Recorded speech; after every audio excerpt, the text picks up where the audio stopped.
जी हाँ, आज की हमारी बैक कैमरा स्टोरी की हीरोइन है दिव्या भारती। 90s के दशक की एक बेहद मशहूर हीरोइन जिसने बहुत कम दिनों में बहुत बड़ा नाम बना लिया। खूबसूरत इतनी कि नज़र ना हटे और अदायगी ऐसी कि दिल चुरा ले।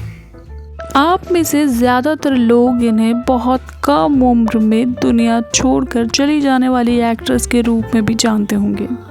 दिव्या भारती नाम सुनते ही आपके मन में इनकी असमय मौत का किस्सा ज़रूर आया होगा। आइए आज हम बताएंगे आपको शुरू से अंत तक की पूरी कहानी। कौन थी दिव्या, क्या करती थी, किसकी पत्नी थी और कैसा था इनका फिल्मी सफ़र, कैसी थी इनकी रियल लाइफ। दिव्या भारती का जन्म 25 फरवरी 1974 को मुंबई इंडिया में हुआ था। इनके पिता ओम प्रकाश भारती एक बीमा अधिकारी थे और मां मीता भारती थी।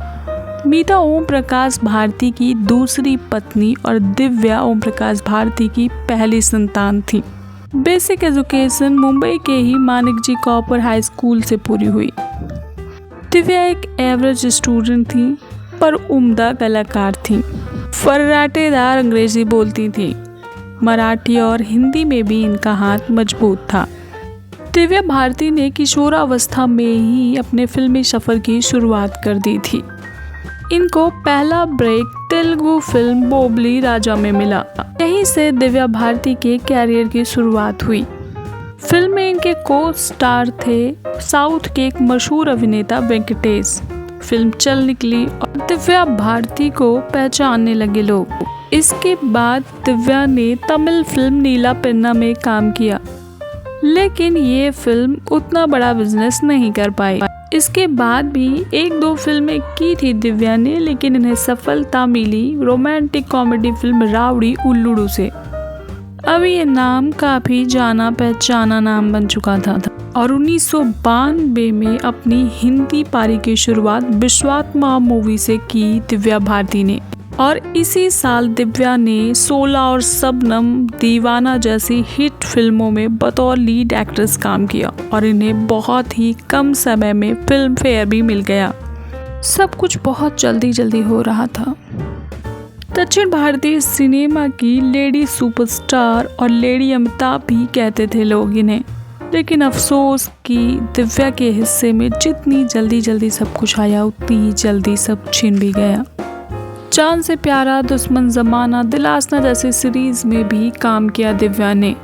अभी बहुत सफ़र बाकी था। अपने पूरे फिल्मी कैरियर में टोटल 21 फिल्में की थी दिव्या भारती ने और लोगों के दिल और दिमाग पर अपनी एक अमिट छाप छोड़ी थी। 1992 में ही शोला और शबनम मूवी की शूटिंग के दौरान इनकी मुलाकात निर्माता निर्देशक साजिद नाडियाडवाला से हुई थी। दोनों में नज़दीकियां बढ़ी और चंद मुलाकातों के बाद ही 10 मई 1992 को इन्होंने गुप्त रूप से शादी रचा ली साजिद नाडियाडवाला से। उस शादी के चश्मदीद लोगों में इनके हेयर ड्रेसर और फ्रेंड संध्या के अलावा संध्या के पति और काजी साहब मौजूद थे। ये शादी नाडियाडवाला के निवास स्थान तुलसी बिल्डिंग मुंबई में ही हुई थी। शादी को इसलिए पब्लिक नहीं किया गया कि इनके फिल्मी करियर पर इसका कोई असर ना पड़े और सफलता की सीढ़ियां चढ़ सकें दिव्या। लेकिन मौत इनका इंतज़ार कर रही है ये कौन जानता था।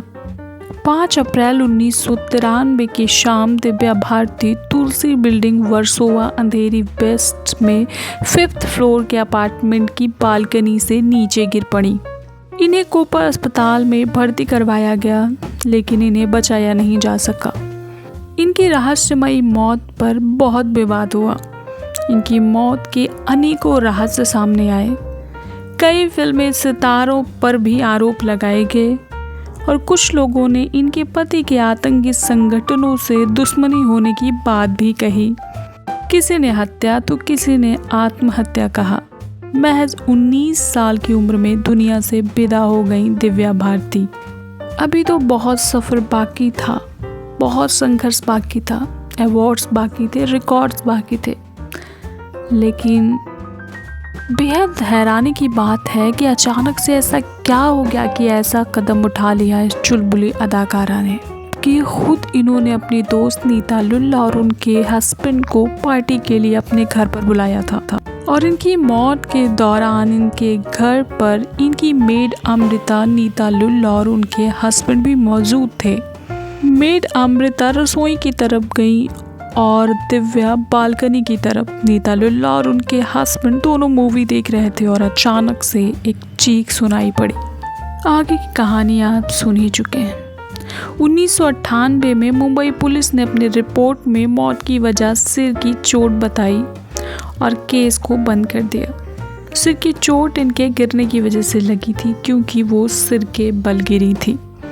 सब कुछ आंखों के सामने है लेकिन फिर भी यकीन नहीं होता कि ये सच है। आज के लिए बस इतना ही। कल फिर मिलेंगे एक नई कहानी के साथ। ऐसे ही इंटरेस्टिंग और मोटिवेशनल बैक कैमरा स्टोरी सुनने और जानने के लिए जुड़े रहिए बैक कैमरा स्टोरीज के साथ। Bye bye, love you.